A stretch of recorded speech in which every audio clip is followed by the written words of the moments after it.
अस्सलाम वालेकुम। आप देख रहे हैं होराइजन न्यूज़ HD। खबर शामिल करते हैं शेखुपुरा से। प्राइवेट स्कूल की खातून टीचर का 11 साल बच्चे पर तशद्दुद। सुल्तान खान नामी चौथी जमात के बच्चे के साथ सफाकाना जुल्म पर हुकूमत एक्शन ले, वालदा बुशरा बीबी का मुतालबा। स्कूल टीचर का बच्चे पर तशद्दुद का वाकया सामने आ गया।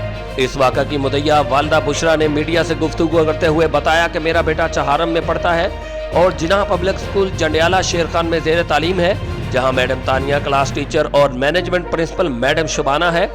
हस्बे मामूल 11 दिसंबर बरोज हफ्ता को बच्चा स्कूल गया और पेंसिल ना लाने पर उसकी क्लास टीचर मैडम तानिया ने डांटा और फिर सर पर क्लिप बोर्ड मारकर उसका सर फोड़ दिया, जिससे बच्चा लहूलुहान हो गया। बच्चे के बारे इतला देने या घर भिजवाने के बजाय शाम को काफी देर से घर भिजवाया गया।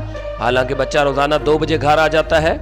इस दौरान बच्चे ने मीडिया को बताया कि उसे किसी को बताने पर जान से मारने की धमकियां दी जाती रहीं और डराते रहे कि घर पे किसी को ना बताना। मजरूब बच्चे की वालदा की मुदीयत में कार्रवाई के लिए थाना सदर शेखुपुरा में दरखास्त दे दी गई है, जहां पुलिस मसरूफ तफ्तीश है। थाना सदर शेखुपुरा पुलिस ने बच्चे को दिलासा दिया और मुकम्मल जल्द इंसाफ फराहम करने की यकीन दहानी करवाई गई है। रिपोर्ट महबूब चौधरी, सरपरस्त आला, होराइजन न्यूज़।